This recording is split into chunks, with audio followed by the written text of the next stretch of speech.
অতি অবিলম্বে আওয়ামী লীগের যে নিবন্ধন সেই নিবন্ধন বাতিল করতে হবে।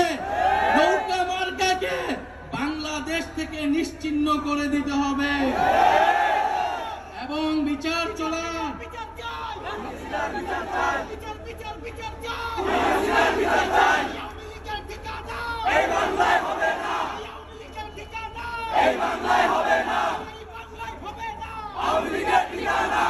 এবং বিচার চলাকালীন পর্যন্ত আওয়ামী লীগের সাংগঠনিক এবং রাজনৈতিক কর্মকাণ্ড আইন করে নিষিদ্ধ ঘোষণা করতে হবে।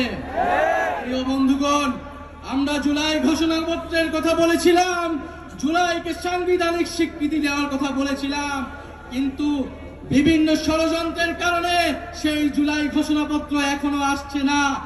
ভুলে গেলে চলবে না, এই জুলাই গণঅভ্যুত্থানের ফলেই কিন্তু আজকে বাংলাদেশে যারা রাজনীতি করছে, যারা ক্ষমতায় যাওয়ার স্বপ্ন দেখছে, তারা কিন্তু এই শহীদ পরিবার এবং আহত যোদ্ধাদের আত্মত্যাগের ফলেই স্বপ্ন দেখতে পাচ্ছে। এই জুলাই ঘোষণাপত্র দিতে হবে এবং আমরা যে জুলাই সনদের কথা বলছি, যে মৌলিক সংস্কারের ভিত্তিতে রাষ্ট্র কাঠামোর আমূল পরিবর্তন, শাসন ব্যবস্থার আমূল পরিবর্তন করে রাজনৈতিক ঐক্যমত্যের ভিত্তিতে মৌলিক সংস্কারের উদ্দেশ্যে জুলাই সনদ কার্যকর করতে হবে এবং জুলাই সনদে সুস্পষ্টভাবে আওয়ামী লীগ নিষিদ্ধের কথাটি থাকতে হবে। তারা বলছে যে এটি নাকি রাজনৈতিক সিদ্ধান্ত। নির্বাচন সংস্কার কমিশন সুস্পষ্টভাবে সুপারিশ করেছে, যারা গণহত্যা করেছে, যারা লুটপাট করেছে, যারা ফ্যাসিস্ট আওয়ামী লীগের সাথে জড়িত ছিল, তারা কোনোভাবে আগামী নির্বাচনে অংশগ্রহণ করতে পারবে না। কিন্তু নির্বাচন কমিশন এখনো সেই প্রস্তাবে সম্মত হচ্ছে না। আমরা সন্দেহ প্রকাশ করছি এই নির্বাচন কমিশন কার পারপাস সার্ভ করবে।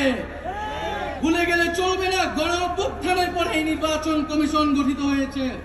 আমরা দুঃখের সাথে দেখতে পাচ্ছি বিভিন্ন মিডিয়ায় সাংবাদিকরা প্রশ্ন করছে, সারা প্রশ্ন করার সাহস পাচ্ছে যে শেখ হাসিনা কি গণহত্যাকারী, সেটা কি প্রমাণিত হয়েছে কি প্রমাণিত হয় নাই।